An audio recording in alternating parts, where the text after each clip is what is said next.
Assalamualaikum teman-teman, kembali lagi dengan saya Vida di channel YouTube Vida Bacain Buku. Apa kabar? Mudah-mudahan selalu baik, sehat, dan berbahagia. Amin. Teman-teman, kali ini kita lanjutkan lagi membaca buku Seni Berbicara Tanpa Bikin Sakit Hati. Membangun komunikasi efektif dengan pendekatan psikologi. Oh Soo Hyang, dosen dan pakar komunikasi terkenal di Korea Selatan. Penulis bestseller Bicara Itu Ada Seninya, diterbitkan oleh BIP Kelompok Gramedia. Saat ini kita sudah baca sampai ke bab 2, yaitu cara agar tidak salah paham. Mari kita mulai. Bismillahirrahmanirrahim. 8. Semakin cepat memahami kata-katanya semakin baik. Keterampilan untuk meminta maaf. Kita sering salah bicara, baik dalam kehidupan sehari-hari maupun di tempat kerja. Jika secara tidak sengaja kita membuat kesalahan dengan teman dekat atau tetangga, itu bukanlah masalah besar. Meminta maaf bisa dianggap sebagai hal yang remeh, namun berbeda dalam hubungan kerja dan bisnis. Ada banyak kasus ketika kita tidak mungkin memberi maaf dengan mudah saat terjadi sebuah kesalahan. Tentu saja, orang yang melakukan kesalahan juga akan merasa sangat malu. Menurut survei, ada sebanyak 89% pekerja kantoran yang pernah salah bicara di depan umum. Masalah terbesarnya, banyak dari mereka yang melakukan kesalahan di tempat kerja akan dibenci atau diperlakukan seperti orang yang dibenci. Citra dan rumor yang buruk akan tersebar di tempat kerja, bukan hanya tidak lagi bekerja sama atau dikeluarkan dari pekerjaan. Bahkan mereka mendapatkan nilai buruk dan kehilangan promosi. 6 jenis kesalahan berbicara di kalangan para pekerja kantor. Kesalahan karena bergosip tentang bos, rekan kerja, bawahan, dan perusahaan, yaitu 27,6%.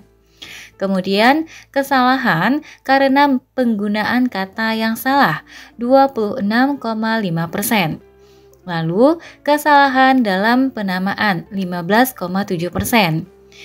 Lalu, kesalahan berbicara dalam situasi ketika mereka tidak boleh tertangkap basah, 14,6%. Kesalahan berbicara yang melukai harga diri orang lain 10,3%. Lalu terakhir, kesalahan berbicara menggunakan kata-kata kotor atau memaki 5,2%. Lalu, apa yang menyebabkan kesalahan berbicara? Orang yang melakukan kesalahan tidak dapat berpikir karena memiliki kepribadian yang tergesa-gesa. Alasan kedua yang paling umum adalah bahwa perasaan terburuk terhadap seseorang secara tidak sadar akan diungkapkan dari kata-kata. Hal ini juga disebabkan karena mereka terlalu serakah atau ingin terlihat baik di mata orang-orang tertentu. Selain itu, mereka tidak berbicara dengan baik atau tidak mengerti apa yang dikatakan orang lain. Oleh karena itu, kesalahan berbicara tidak hanya dialami orang-orang tertentu. Artinya, siapapun orangnya dapat membuat kesalahan dalam berbicara. Kita perlu berhati-hati dalam berbicara, sesuaikan dengan waktu dan tempatnya. Tetapi hampir semua orang pernah membuat kesalahan dalam ucapannya. Larry King, yang dikenal juga sebagai dewa percakapan, bisa merasa gugup saat siaran karena dirinya membuat kesalahan dalam mengartikan salinan iklan sebanyak 2 kali. Ia pernah salah mengeja kalimat Plugger brother for the best in the bread menjadi Plugger brothers for the best in the bed. Seorang Larry King saja bisa membuat kesalahan. Orang biasa pun bisa membuat kesalahan yang tak terhitung jumlahnya dalam hidup mereka. Hal inilah yang sering diibaratkan seperti air yang tumpah. Apa yang harus kita lakukan agar air itu tidak tumpah? Memangnya aku harus bagaimana? Wajar jika aku salah bicara. Memangnya aku pernah berkata begitu? Pola pola pikir seperti itu tidak akan pernah berakhir dengan baik dan hanya akan meningkatkan konflik. Seseorang yang melakukan kesalahan dalam berbicara harus terlebih dahulu mengakui dan meminta maaf atas kesalahannya untuk mencegah terjadinya kesalahpahaman berikutnya dan meminimalkan kerugian atas kesalahan tersebut. Ada 3 syarat yang harus dipenuhi saat ingin meminta maaf ketika melakukan kesalahan. Kesalahan ucapan. 1. Segera meminta maaf setelah melakukan kesalahan. 2. Bersikaplah tulus. 3. Tunjukkan bahwa kita sudah berubah. Bila salah satu dari ketiga syarat tersebut dilewatkan, semuanya akan sia-sia. Ketika timbul kesalahpahaman karena kesalahan kata dalam urusan publik, jangan menunggu sampai air yang tumpah mengering dan membersihkannya sesuka hati. Permintaan maaf yang tepat dapat mencegah kesalahpahaman yang mungkin timbul tanpa diketahui. Berikutnya 9. Bukan apa yang dikatakan, tetapi cara mengatakannya. Efek mengupas bingkai, frame peeling effect. Makanlah nasi. Makan nasi, kek? Sekilas, kedua kalimat tersebut terlihat sama, tetapi artinya jelas berbeda. Kalimat pertama adalah sebuah informasi yang menyuruh seseorang untuk makan nasi. Sementara, kalimat yang kedua memiliki nuansa yang seolah-olah memandang rendah seseorang karena kata kek. Kalimat kedua terdengar menyuruh seseorang untuk harus makan nasi dan jangan makan makanan lain. Dalam bahasa Korea, ada kata-kata yang mirip dan perbedaannya kecil, tetapi mengubah maknanya sampai 180 derajat. Ada pepatah yang mengatakan, ini berbeda dari tahun ke tahun, dan itu berbeda dari tahun ke tahun. Dalam bahasa Korea, pengucapan ah dan memiliki arti berbeda. Isinya mungkin sama saja, tetapi maknanya berbeda. Di Korea, ada sebuah kisah terkenal mengenai idiom Cho Sam Mo Sa, 3 di pagi hari, 4 di malam hari. Ada seorang pria dari dinasti Song yang memiliki banyak kera. Karena makanan sedang susah didapat, ia pun memberikan 3 biji egg kepada kera di pagi hari dan 4 biji egg di malam hari. Para kera pun protes. Pria itu tidak hilang akal. Ia lalu memberikan para kera 4 biji egg di pagi hari dan 3 biji egg di malam hari. Kera-kera itu amat senang, tanpa menyadari bahwa jumlah biji egg dalam sehari sebenarnya sama. Melalui cerita ini terungkap kebodohan kera yang hanya memikirkan keuntungan instan. Namun, hal tersebut mungkin hanya berlaku bagi kera, berbeda dengan manusia. Ada orang yang suka makan banyak di pagi hari dan sedikit di malam hari. Ada pula yang sebaliknya. Kera lebih suka banyak makan di pagi hari dan sedikit di malam hari. Kera-kera tersebut juga tidak menyadari perbedaan dalam kata-kata secara halus. Jika tidak bisa membedakan arti dari kata-kata yang disampaikan, orang lain mungkin akan bingung dan salah memahaminya. Hal yang sama juga berlaku di tempat kerja ketika seorang atasan memberikan instruksi kepada karyawannya. Misalnya, saat seorang bos meminta karyawannya untuk memproses sebuah dokumen. Cepat proses dokumen ini. Cepat proses juga dokumen ini. Kalimat yang pertama berarti memproses dokumen yang satu sebelum dokumen yang lain. Sementara kalimat kedua berarti memproses suatu dokumen bersama dengan hal-hal lain. Dalam keadaan dan niat yang sama pun ada kasus saat kata-kata yang keluar dari mulut berbeda, layaknya bumi dan langit. Kita harus memahami terlebih dulu istilah psikologis frame yang dikenalkan oleh ahli bahasa Amerika, George Lakoff.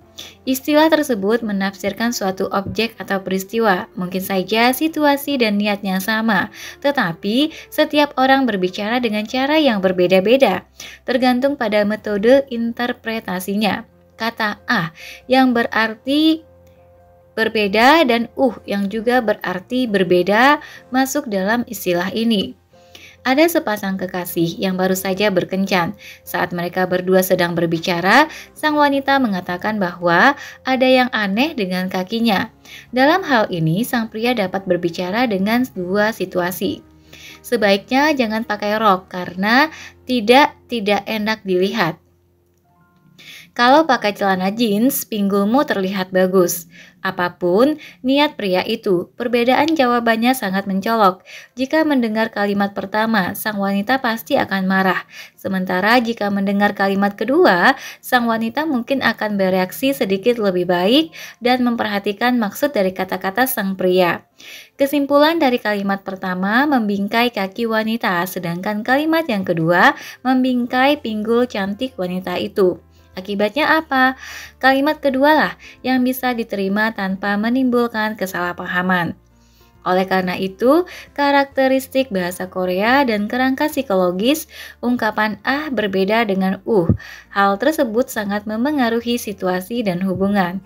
Kita dapat menghindari kesalahpahaman dengan hati-hati dalam berbicara dan memiliki sikap yang mempertimbangkan sudut pandang orang lain. Selanjutnya, 10. Percuma menyebutkan kata-kata yang sulit dipahami. Sindrom kecanduan jargon. Suatu hari, saya pergi ke toko ponsel untuk mengganti ponsel pintar yang lama dengan yang baru. Seorang karyawan dengan kesan yang baik menyambut saya dengan sopan dan membimbing saya dengan sangat ramah. Saat percakapan yang berlangsung dengan sangat baik, saya memutuskan untuk beralih ke ponsel yang direkomendasikan oleh karyawan itu. Namun saat ia datang dengan ponsel itu dan mulai menjelaskan produknya, ia menjadi kaku. Karyawan itu pun membandingkan dua jenis ponsel. Ponsel yang di sebelah kiri adalah smartphone Giga LTE pertama di dunia, yang di sebelah kanan 20 kali lebih cepat dari 5G dengan kecepatan yang mencapai hingga 20 Gbps gigabit. Jika Anda ingin mengubah atau mengganti perangkatnya, ada diskon. Saya merasa kebingungan karena tidak terlalu menguasai produk elektronik.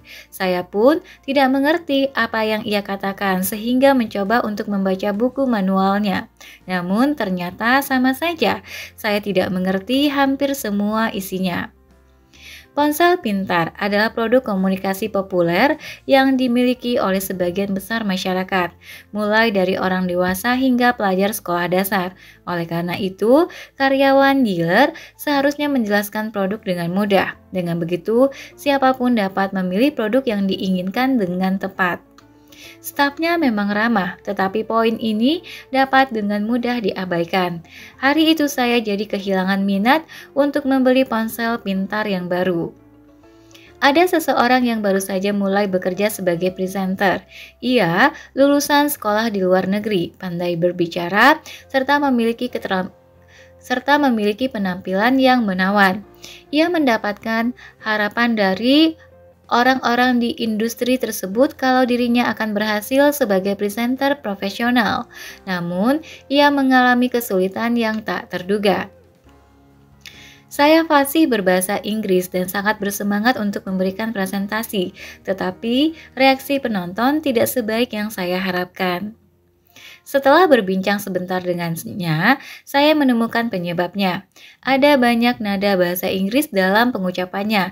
Selain itu, ketika berbicara istilah teknis, ia selalu menggunakan bahasa Inggris. Ketika kuliah, ia memang mengambil jurusan bahasa Inggris dan tinggal di negara berbahasa Inggris selama bertahun-tahun. Jadi, baginya berbahasa Inggris itu sangat mudah. Namun, orang biasa akan merasa bingung. Sebenarnya apa sih yang dibicarakannya? Tidak bisakah ia mengatakannya dengan cara yang bisa aku mengerti? Jika pendengar sampai berpikir seperti itu, kemungkinan besar mereka tidak akan mendengarkan kata-kata berikutnya. Saat memberikan presentasi, sebisa mungkin terjemahkan jargon ke bahasa Korea yang mudah. Hal itu karena sebagian besar dari mereka sulit memahami istilah teknis dalam bahasa Inggris, kecuali beberapa pakar dan mahasiswa asing. Hanya karena kamu menggunakan ekspresi sederhana, tidak berarti kamu akan kehilangan otoritasmu. Malah sebaliknya, bisa jadi kamu lebih disukai banyak orang. Di perusahaan pun kita sering menemukan jargon di mana-mana. Tim desain kami telah merencanakan fashion item dengan konsep kreatif dan global untuk kepuasan klien. Penjelasan tersebut lebih mudah untuk diterjemahkan ke dalam bahasa seperti berikut. Tim desain kami telah merancang produk fashion yang unik dan berkelas dunia untuk kepuasan pelanggan. Dalam tulisan Why Work is Weird, Jerry Kanner dan Lee Sears mengatakan bahwa terdapat kontradiksi, yakni pecandu jargon membutuhkannya dalam upaya menghindari kejujuran. Dikatakan juga bahwa jargon yang terkesan sulit akan membuat orang tidak memahami penggunaan jargon tersebut dan terkesan mereka sedang bersembunyi di balik topeng, seolah-olah mereka adalah para ahli atau orang yang memiliki kompetensi. Jargon yang dipakai untuk menghindar tersebut hanya mengesampingkan masalah sesaat dan tidak membantu sama sekali. Selain itu, untuk menghindari miskomunikasi dan kesalahpahaman, disarankan agar kita menahan diri untuk tidak menggunakan jargon. Ada 4 alasannya. 1. Supaya tidak melenceng dari inti masalah. 2. Untuk mencegah ada orang yang tidak mengerti. 3. Untuk berbicara dengan lebih mudah dan sederhana. 4. Supaya tidak terkesan sok tahu. Lanjut, 11. Bahasa gaul merusak harga diriku. Mekanisme pertahanan diri dari bahasa gaul. Gunakan kata-kata sederhana, alih-alih bahasa gaul yang berlebihan. Perkataan vulgar bisa menjadi bumerang ketimbang menghibur penonton. Itu adalah kata-kata yang diucapkan Larry King, pembawa acara talk show terkenal di dunia. Setiap kali memberikan konsultasi dalam hal berkomunikasi, saya selalu menekankan gunakan kata-kata sederhana. Dengan begitu, komunikasi dengan lawan bicara dapat dilakukan secara transparan. Namun, terkadang orang menjadi salah paham. Menurut Larry King, menggunakan kata-kata vulgar untuk menggantikan kata-kata yang sederhana adalah pemikiran yang salah. Beberapa pekerja kantoran dan trainer muda pada umumnya menggunakan ungkapan ini secara tidak sengaja. Kok ngaco? Ekspresimu tidak berarti atau aneh. Pencuri beneran, sungguhan. Bingits banget, lebay sangat, ngakak ketawa. Percakapan dengan kata-kata gaul seperti itu biasa terjadi dalam kehidupan sehari-hari.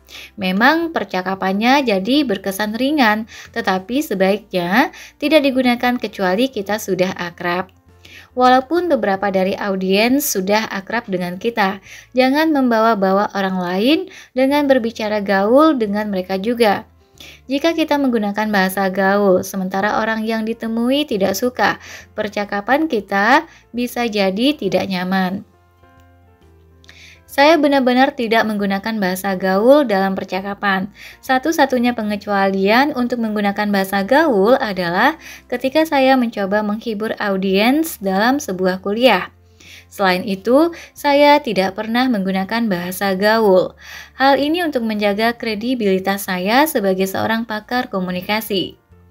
Dalam Think and Grow Rich, Napoleon Hill memperkenalkan karakter menarik yang harus dimiliki seseorang dalam bentuk percakapan dengan Raja Baja, Andrew Carnegie. Menurut buku tersebut, karakter ke-15 dari kepribadian yang menarik adalah penggunaan kata-kata yang tepat. Carnegie menekankan pada modernisasi dalam penggunaan bahasa gaul. Tidak masalah jika bahasa gaul digunakan dalam percakapan sehari-hari, tetapi disarankan untuk menggunakannya sesedikit mungkin, karena tidak perlu menggunakan kata-kata seperti itu sampai menyinggung pendengar. Ia juga mengatakan kalau mereka tidak pernah menoleransi bahasa gaul yang vulgar. Misalnya, kita merasa nyaman berbincang dengan seseorang yang baru pertama kali bertemu untuk tujuan bisnis. Saya pun menggunakan bahasa gaul seperti yang saya lakukan dengan teman saya. Saya pikir ini akan memperkuat rasa persahabatan. Saya dengan klien saya itu, tetapi ini adalah sebuah kesalahan. Akibatnya, tidak ada orang lain yang ingin berbisnis dengan saya. Hal yang sama juga berlaku untuk lawan jenis. Jika bahasa gaul digunakan untuk berbincang dengan seseorang setelah berkencan selama beberapa bulan, pasangan kita akan melihat kita sebagai orang yang tidak sopan. Kata-kata bahasa gaul akan menurunkan derajat karakter pembicara. Orang yang sering menggunakan bahasa gaul akan dinilai memiliki martabat yang rendah oleh orang lain, terlepas dari kepribadian mereka yang sebenarnya. Bagaimana saya bisa melakukan percakapan yang baik dengan orang yang tidak bermartabat? 12. Dialek bisa membuat salah paham secara sepihak. Psikologi dialek. Saat ini, banyak variety show yang memperlihatkan orang-orang berbicara dengan dialek mereka masing-masing. Beberapa pembawa acara terkenal juga berbicara dengan dialek mereka sebagai perwujudan individualitas mereka. Saat mendengarkannya, kita bisa merasakan kehangatan dialek mereka. Namun, ada kalanya kita perlu menggunakan dialek tersebut dan ada kalanya tidak perlu. Misalnya, dalam acara berita, jika seorang penyiar menggunakan dialek lokal atau aksen yang unik, ia tidak memberikan citra baik sebagai pembawa berita seperti yang seharusnya dipercayai oleh publik. Ketika melaporkan insiden yang terjadi di daerah setempat, mungkin akan menyebabkan kesalahpahaman kepada pemirsa bahwa berita tersebut dibawakan dengan emosi lingkungan setempat. Jika seorang penyiar memberitakan kecelakaan yang terjadi di Gyeongsang-do dengan menggunakan aksen daerah Jeolla, atau jika seorang penyiar menggunakan aksen Gyeongsang-do untuk memberitakan kecelakaan yang terjadi di Jeolla-do, publisitas berita tersebut pasti akan rusak. Di Korea, hindari penggunaan dialek sebisa mungkin, khususnya di acara resmi. Saat melakukan wawancara kerja, penjualan, negosiasi, atau presentasi, berbicaralah dengan bahasa yang standar, sehingga memberikan kesan baik. Ada pepatah yang mengatakan bahwa manusia buta karena ulahnya sendiri. Ketika orang-orang yang berbicara dengan dialek lokal, mereka dinilai baik, sementara orang-orang yang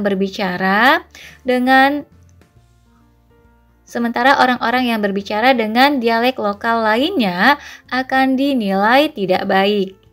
Saya berasal dari Gyeongsang-do, tetapi sudah lama tinggal di Seoul dan berlatih untuk mengoreksi dialek saya.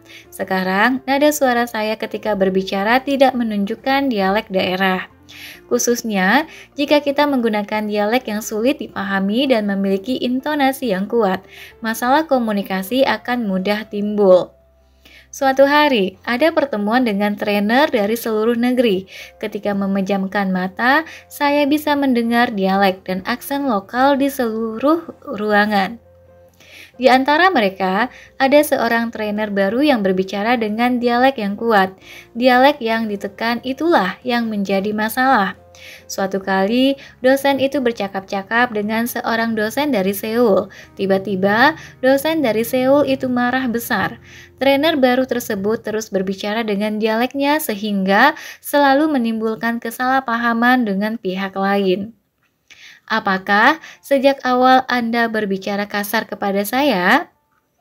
Dosen yang berasal dari Seoul itu salah paham karena dialek lokal dan intonasi si trainer baru tidak dipahaminya dengan baik. Saya tahu kalau tidak ada sumpah serapah dalam kata-kata trainer lokal itu. Ia menjelaskan kepada dosen dari Seoul tersebut bahwa orang itu salah memahami dialeknya. Saya hampir saja angkat bicara. Orang yang menyebabkan kekacauan ini adalah seorang trainer baru yang berbicara dengan dialeknya dan tidak peduli dengan apa yang dikatakan orang lain. Seharusnya ia lebih memperhatikan dengan saksama caranya berbicara, mengingat bahwa pertemuan itu adalah pertemuan resmi antar trainer dari seluruh negeri. Hal-hal seperti ini sering terjadi di sekitar kita. Seorang perajin asal Seoul yang mendapatkan menantu dari provinsi Gyeongsang sering salah paham dengan nada suara menantunya. Contohnya, nada untuk mengucapkan haiso yang berarti haseo atau lakukan. Namun, saat kata itu digunakan, sang ayah mertua salah mengartikannya sebagai ucapan setengah hati. Hal yang sama juga berlaku untuk nada hasu, yaitu dialek dari daerah Chungdo. Nada seperti ini tidak terdengar profesional dan menurunkan kepercayaan. A, bang, ayah, eo, mong, ibu, halmeng, nenek, dan harabang, kakek, yang merujuk pada panggilan keluarga di Pulau Jeju, akan memberikan perasaan merendahkan bagi penduduk non-lokal. Sebaiknya, jangan menggunakan dialek yang berlebihan meski baru pertama kali bertemu dengan lawan jenis. Hal ini dikarenakan dialek dengan aksen yang kuat akan memberikan perasaan tidak menghargai lawan jenis ketimbang menghormatinya. Jika dialek daerah terdengar kasar, secara sadar kita harus menggunakan bahasa standar yang jauh lebih sopan. Jika kita tidak bisa berbicara dengan bahasa standar yang sempurna, lawan bicara akan merasa senang oleh upaya kita yang mencoba untuk berbicara dengan sopan. Masalah terbesarnya adalah dialek sering disalahpahami sebagai berbicara setengah-setengah. Pengadilan Distrik Jeonju yang mengakui masalah ini sebagai hal yang serius melarang penggunaan bahasa yang bisa menimbulkan kesalahpahaman di Departemen Urusan Sipil. Pengadilan Distrik Jeonju mengamati bahwa meskipun terletak di sebuah provinsi, berbicara dengan dialek dapat dianggap oleh orang-orang lokal sebagai sesuatu yang informal. Hal-hal seperti ini sering terjadi di acara-acara resmi. Oleh karena itu, ada baiknya untuk tidak menggunakan dialek di tempat-tempat resmi, seperti untuk urusan bisnis dan pekerjaan. Lanjut, 13. Pemilihan kata-kata yang tepat akan membuat sebuah kalimat menjadi bagus. Pemilihan kosakata. Contoh, saya ingin menjadikan kejujuran kamu sebagai batu pijakan. Contoh berikutnya, tujuan saya belajar siang dan malam adalah untuk mencari pekerjaan. Lanjut, gaya rambut kamu kok lain dibandingkan minggu lalu? Ini adalah ungkapan yang sangat umum, tetapi terdengar agak canggung. Jika dilihat kembali, semua kalimat tersebut tidak akurat. Dalam kalimat pertama, istilah batu pijakan digunakan secara tidak benar. Batu pijakan berarti sebuah batu yang buruk dari gunung pun dapat digunakan untuk menggiling batu giok dari gunung sendiri. Artinya, perkataan atau tindakan orang lain yang tidak patut dicontoh pun dapat membantu kehidupan seseorang. Dalam kalimat kedua, kata tujuan juga tidak digunakan secara benar. Kata benda ini berarti sesuatu yang kita coba raih atau arah yang kita tuju. Kata lain di kalimat ketiga juga digunakan secara kurang tepat sebagai kata sifat. Kata tersebut berarti salah atau keluar dari perhitungan atau fakta. Setelah diperbaiki, ketiga kalimat tersebut menjadi seperti berikut. 1. Saya ingin menggunakan ketulusan kamu sebagai teladan. 2. Target saya belajar siang dan malam adalah untuk mencari pekerjaan. 3. Gaya rambut kamu berbeda dari minggu lalu. Pada kalimat pertama, kata teladan bisa berarti contoh yang dapat dijadikan cermin dan ditiru. Di kalimat kedua, kata target berarti objek yang sebenarnya ingin dicapai untuk suatu tujuan atau diwujudkan. Sementara di kalimat ketiga, kata berbeda berarti hal yang tidak sama ketika dibandingkan. Ada banyak kata lain yang membingungkan. Guru, semoga tahun ini sehat. Kesusahannya telah diatasi. Lalu, semoga satu harimu menyenangkan. Kata sehat di kalimat pertama merupakan kata sifat sehingga tidak dapat digunakan dalam kalimat imperatif. Guru, semoga tetap sehat. Merupakan kalimat yang benar. Dalam kalimat kedua, kata kesusahan juga digunakan secara tidak benar. Kata tersebut mengacu pada tingkat kesulitan sehingga seharusnya mengatakan kesulitannya telah diatasi atau bisa juga kesulitannya telah diselesaikan. Dalam kalimat ketiga, satu hari tidak bisa menjadi objek. Oleh karena itu, kalimat tersebut harus diganti dengan semoga harimu menyenangkan. Selain itu, kosakata yang tidak tepat sering digunakan dalam kehidupan sehari-hari. Permasalahannya adalah pembicara yang kekurangan kosakata. Saat berbicara dengan seseorang selama beberapa menit, Anda akan mengetahui apakah orang itu memiliki banyak kosakata atau tidak.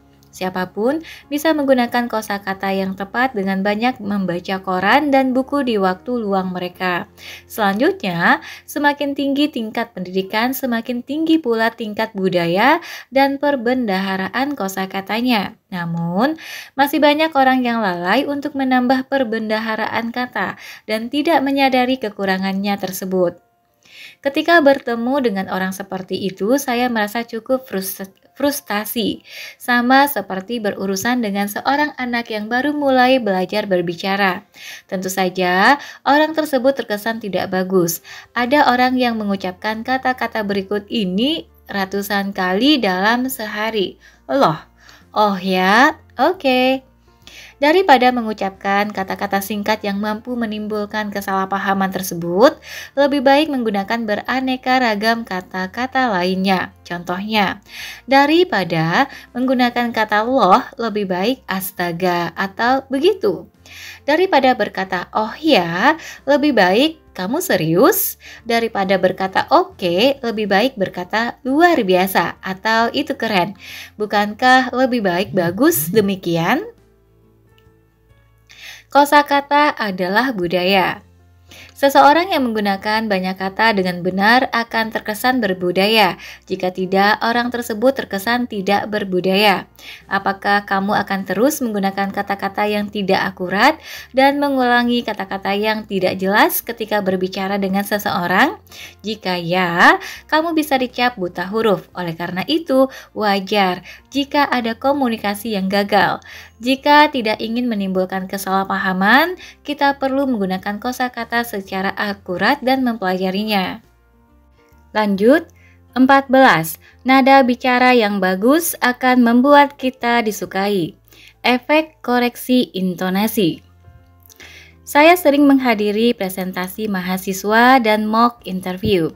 Ada bagian ketika saya memberikan perhatian khusus pada kalimat yang diucapkan oleh mahasiswa, yaitu pengucapan di akhir suku kata. Tidak seperti bahasa lain, pengucapan akhiran suku kata dalam bahasa Korea memiliki aturan. Para mahasiswa yang sudah mempersiapkan diri untuk presentasi dan wawancara pasti memahami hal ini dengan sangat baik. Jadi, hanya dengan mendengarkan pengucapan di akhir suku kata saat presentasi atau wawancara, kita bisa langsung mengetahui apakah lawan bicara kita berlevel tinggi atau tidak. Sebagai contoh, mari kita baca artikel di bawah ini. Rata-rata utang rumah tangga untuk satu rumah tangga di Korea adalah 89,94 juta won. Tahukah Anda berapa persentase satu rumah tangga yang memiliki utang rumah tangga? Ini berarti 6 dari 10 rumah tangga terlilit utang. Saat ini, utang rumah tangga kita berdampak sangat serius terhadap perekonomian nasional. Bagian yang saya Bagian yang saya perhatikan adalah pengucapan bunyi akhir dari beach. Beach dibaca beat. Kata harus diucapkan sebagai biji dan harus diucapkan sebagai bijul. Dalam semua pengucapan huruf J harus ditambah dengan suara B. Memang tidak mudah untuk mengucapkannya dan banyak orang salah dalam pengucapannya. Ini kata-katanya, penjelasannya dalam bahasa Korea ya teman-teman. Mari kita lanjut ke artikelnya lagi. Rata-rata utang rumah tangga untuk satu rumah tangga di Korea adalah 59,94 juta won. Tahukah Anda berapa persentase satu rumah tangga yang memiliki utang rumah? Ini berarti 6 dari 10 rumah tangga terlilit utang. Saat ini utang rumah tangga kita berdampak sangat serius terhadap perekonomian nasional. Ada banyak kasus pengucapan yang salah. Mereka yang tidak mengetahui isinya bisa salah membaca dan salah mengartikannya. Saat seorang ahli menemukan satu pengucapan yang salah, tidak peduli seberapa baik orang tersebut, maka skor evaluasi terhadapnya akan berkurang. Kebanyakan orang Korea mencurahkan waktunya untuk membuat pengucapan bahasa Inggris mereka setara dengan pengucapan fasih penduduk di sana. Di sisi lain, terlihat bahwa mereka terlalu cuek untuk melafalkan bahasa Korea. Mereka hanya belajar melafalkan kata-kata dalam bahasa Korea dengan secukupnya saja. Banyak orang yang menganggap enteng masalah ini. Dalam kehidupan sehari-hari, kita sering menjumpai pengucapan yang salah. Demi menciptakan suasana hangat dalam percakapan di antara kekasih pun, jika salah mengucapkannya, efek yang ditimbulkan bisa berkurang sampai setengahnya. Aku akan menjagamu di sampingmu. Aku akan berada di sampingmu. Pada kalimat di atas, kata di samping seharusnya diucapkan sebagai gyeoteol dan di samping harus diucapkan sebagai gyeote. Jika kamu adalah seseorang yang sudah menguasai pengucapan kata dengan benar, bagaimana perasaanmu ketika mendengarkan pengucapan yang salah dari pasangan? Pikiran ini ada di kepala saya. Apakah seharusnya aku memberitahunya kalau dia salah? Tidak peduli berapa banyak orang yang mengakui cintanya, mereka tidak dapat sepenuhnya menerima pasangannya karena pengucapan yang salah. Saya sudah memperkenalkan dua pengucapan yang sering membingungkan. Pengucapan yang penting tidak hanya penting dalam bahasa Inggris. Pengucapan yang akurat sangat penting untuk menyampaikan dengan benar keterampilan dan ketulusan seseorang kepada pihak lain. Lanjut, 15. Kekuatan gerak tubuh memengaruhi kata-kata. Sindrom Pinocchio. Saya tidak mengerti mengapa pelanggan tidak mempercayai saya sama sekali. Aku sudah mengaku tetapi pacarku tetap tidak percaya. Banyak klien yang datang ke kami dengan keprihatinan seperti itu. Masalahnya, tidak peduli seberapa besar usaha kita mengatakan yang sebenarnya, orang lain tidak akan mempercayai kita. Orang yang merasa khawatir pasti tidak akan berbohong. Namun, kenapa hal seperti itu bisa terjadi? Postur seorang pembicara juga sangat penting, apalagi ketika sedang meyakinkan agar orang tersebut bisa percaya pada kita. Jika kita menganggap enteng dan mencoba mempercayainya, lawan bicara tidak akan bisa mempercayai kita dengan mudah. Seorang pendengar selalu diliputi pikiran, bisakah aku benar-benar mempercayainya? Saat itulah ketika orang lain membuat gerakan yang tidak sesuai dengan kata-katanya, maka kepercayaan kepadanya juga akan hilang. Biasanya salah satu ciri khas yang bisa menurunkan kepercayaan seseorang adalah ketika kita menyentuh hidung. Kita bisa terlihat tegang ketika meminta mereka untuk mempercayai apapun yang kita katakan. Oleh karena itu, kita harus berhati-hati karena jika melakukan gerakan tanpa sadar, orang lain dapat menyalahartikan kalau kita sedang berbohong. Mantan Presiden Amerika Serikat Bill Clinton pun pernah berbohong. Ia menyentuh hidungnya lebih dari 20 kali per menit ketika berdiri di depan juri federal dalam sidang skandal Lewinsky. Situasi ini bisa digambarkan sebagai sindrom Pinocchio. Ketika seseorang berbohong, sistem saraf otonom dirangsang untuk terlepas dari keinginannya dan membuat jaringan di hidung mengembang. Ini adalah mekanisme yang menyebabkan perubahan pada tubuh seperti hidung yang terasa gatal. Selain itu, ketika mengatakan yang sebenarnya, ada banyak gerak tubuh yang dapat menimbulkan kesalahpahaman bagi pendengarnya. Kegagalan untuk melakukan kontak mata, ketidakstabilan pupil, bergerak, berkedip, menyeka keringat, menggaruk kepala, dan sebagainya dapat mengurangi kredibilitas kita saat berbicara.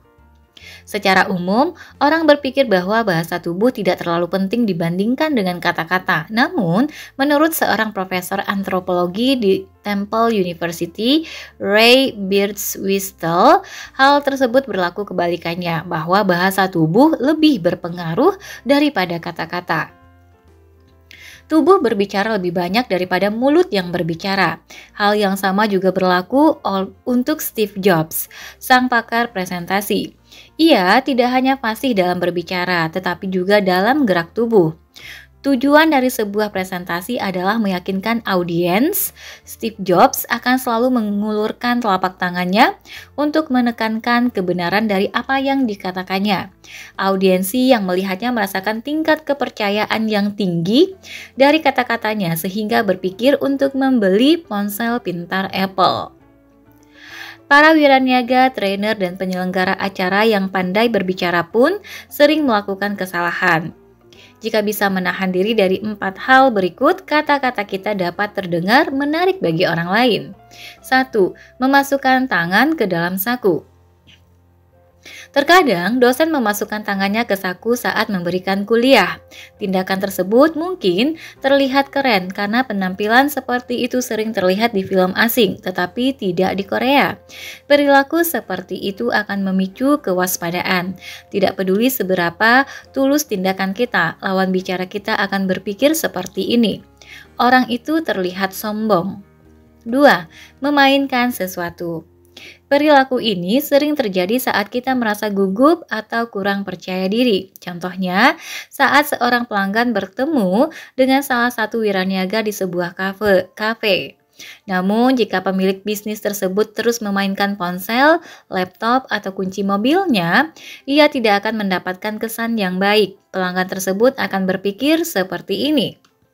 Aku merasa tidak nyaman jika harus bertransaksi dengan orang ini. 3. Menyilangkan lengan.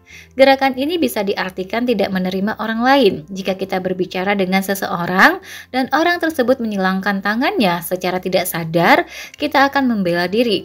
Itu tandanya kita tidak ingin berbicara secara terbuka. Tidak peduli seberapa tulus dan inklusif seseorang, jika tangannya disilangkan, lawan bicaranya akan berpikir begini. Orang ini sepertinya keras kepala dan berpikiran negatif. Namun, gerakan melipat tangan secara alami sambil tersenyum itu adalah sebuah tanda keintiman. 4. Jarak yang terlalu jauh atau terlalu dekat. Sama seperti hewan yang selalu menjaga jarak saat berinteraksi, begitu juga manusia. Manusia memiliki 4 jarak interpersonal atau keintiman. Jarak yang pertama berkisar 0 sampai 45 cm, yang merupakan jarak interpersonal antara lawan jenis, serta ibu dan anak. Jarak ideal yang kedua adalah 45 sampai 120 cm, yang merupakan jarak antara teman dan kenalan. Jarak interpersonal yang ketiga adalah 120 sampai 360 cm, yang merupakan jarak antar rekan bisnis. Sementara jarak yang keempat adalah 120 sampai 360 cm yang merupakan jarak interpersonal antara dosen dan mahasiswanya, serta penyanyi di atas panggung dan penontonnya. Kita harus menerapkan salah satu jarak ini tergantung dari orang yang diajak bicara. Dengan begitu, orang lain akan tertarik kepada kita dan memusatkan perhatian kepada kita sebagai lawan bicaranya. Lanjut 16. Kalau ia tidak beraksi, itu akan membuatku malu. Efek cermin mirroring effect. Oh, wah, ini adalah Inilah suara-suara yang biasanya kita buat ketika menonton program hiburan. Ketika para pemain di program tersebut membuat suatu komentar, kata-kata atau tindakan. Demi keindahan siaran dan menaikkan rating, akan jauh lebih baik untuk membuat sesuatu agar penonton merespons atau bereaksi alih-alih diam. Namun ada kalanya kita berpikir bahwa seorang pembawa acara dapat mengatakan atau membawakan suatu pesan dengan sangat istimewa. Hal ini terjadi ketika mereka harus menceritakan hal-hal yang lucu, mengungkapkan cerita yang tersembunyi atau menceritakan kisah yang mengejutkan. Namun ketika tidak ada respons dari para penonton, hilanglah motivasi untuk melanjutkan berbicara. Sebaliknya, jika kita bereaksi secara tepat, mereka pun akan semakin bersemangat dan mencoba untuk menarik perhatian. Mencoba untuk menarik perhatian kita dengan mengatakan hal-hal yang lebih menarik. Setelah itu, kita, para penonton, bisa menyaksikan program siaran yang jauh lebih menarik. Salah satu pembawa acara yang pandai dalam merespons adalah Lee Gyum-hee, yang juga seorang penyiar. Ia mampu melanjutkan percakapan dengan tamu manapun dengan penuh kasih sayang. Kartu as ia hanya satu, yaitu memberi tanggapan yang tulus terhadap pernyataan dari para tamu acaranya. Saya masih sering merasa sakit karena trauma di masa kecil. Astaga, ternyata begitu ya. Saya sempat mengunjungi British Museum selama perjalanan ke Eropa kemarin. Oh, wow. Lalu, itulah respon yang diberikan Lee Gyum-hee ketika tamu-tamunya berbicara. Setelah itu, mereka bisa membongkar kisah hidup mereka dengan sangat santai. Ada pepatah yang mengatakan bahwa reaksi adalah pelumas dalam sebuah percakapan. Ketika Anda bereaksi secara psikologis, ada efek sinkronisasi atau disebut Ash Effect. Ini adalah fenomena ketika seseorang secara otomatis mengikuti kehendak orang lain terlepas dari keinginannya sendiri. Namun, saat kita bereaksi pun, kadang-kadang yang terjadi malah efek sebaliknya dan akan menimbulkan masalah. Hal ini bisa terjadi karena kita tidak bersimpati dengan tulus, membuat orang lain merasa bahwa kita tidak tertarik kepada mereka. Mari kita lihat contoh reaksi yang dimaksud dari beberapa situasi berikut. Ketika sang istri berbicara kepada suaminya, tetapi sang suami menjawab sambil menonton televisi. Sayang, kamu suka gaya rambut aku nggak? Bagus kok. Seorang atasan yang sedang menjelaskan tentang suatu pekerjaan kepada karyawannya. Lalu para karyawan yang sedang memusatkan perhatian pada komputer menjawab, saya berinisiatif untuk memimpin proyek ini. Oh begitu.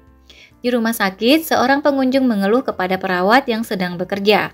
Perawat tersebut menanggapinya dengan menatap pengunjung tersebut selama beberapa saat, lalu menjawabnya, menunggu itu sangat melelahkan, apalagi ada begitu banyak orang. Oh begitu, mohon ditunggu sebentar ya. Reaksi tanpa empati sudah cukup membuat orang lain berpikir bahwa kita telah menolak lawan bicara. Jika ingin percakapan dengan orang lain dapat berlanjut, kita harus menunjukkan ketulusan dalam bereaksi. Reaksi yang sepenuh hati akan mengubah lawan bicara memihak kita, tetapi sebuah reaksi tanpa penjiwaan akan mengubah lawan bicara kita menjadi musuh. Lanjut 17. Ia bilang, aku belum selesai bicara. Aku belum selesai bicara. Aturan percakapan 1, 2, 3. 1, 2, 3 laws of conversation.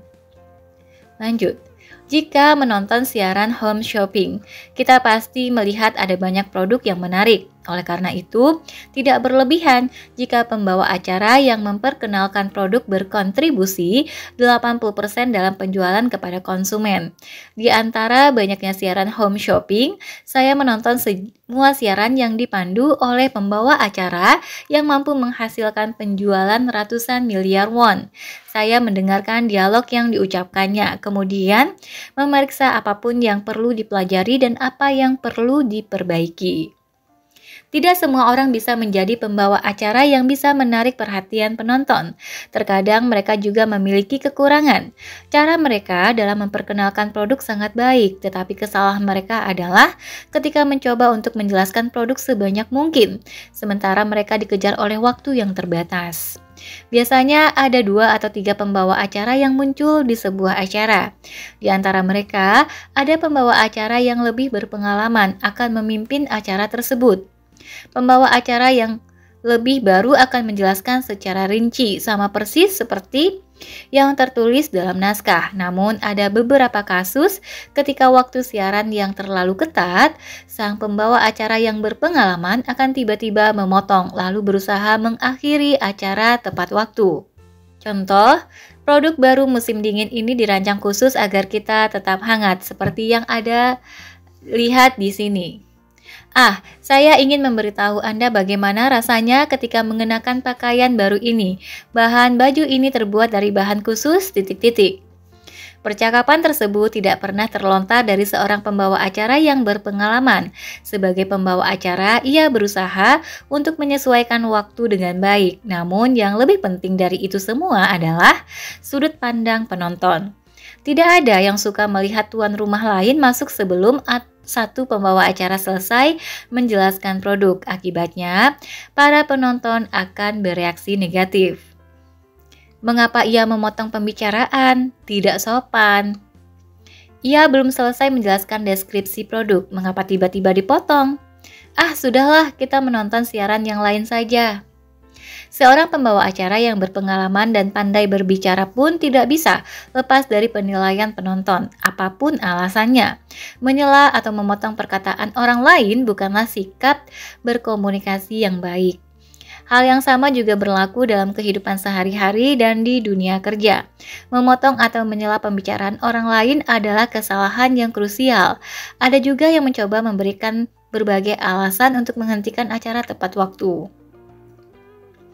Karena aku sudah mengerti maksudnya, karena kita tidak punya banyak waktu, seperti kebanyakan pembawa acara yang berpengalaman, hal tersebut merupakan kebiasaan buruk dalam berkomunikasi yang tidak bisa diterima. Ini artinya saya mengabaikan orang lain dan tidak berkomunikasi. Kita memang mencoba berkomunikasi dengan baik, tetapi pada kenyataannya kita malah membuat orang lain menjadi salah paham. Jika kita mendengar sesuatu seperti ini dari orang yang diajak bicara, kesalahpahaman dalam percakapan tersebut tidak dapat dihindari lagi. Hei, aku belum selesai bicara. Apa yang bisa kita lakukan untuk menghindari menyela atau memotong dalam suatu percakapan? Disinilah aturan percakapan 1, 2, 3 berguna. Metode ini sangat diperlukan untuk orang yang tidak sabaran. 1. Mengucapkan kata-kata hanya selama 1 menit. 2. Mendengarkan orang lain selama 2 menit. 3. Saling mencocokkan kata-kata dengan orang lain selama 3 menit. Oke teman-teman, sampai di sini dulu untuk bab 2. Nanti kita akan ketemu lagi di bab 3. Apa yang saya katakan adalah keadaan hati saya. Terima kasih telah mendengarkan. Teman-teman bisa like video ini jika memang suka dan layak untuk dibacakan. Sampai jumpa. Assalamualaikum warahmatullahi wabarakatuh.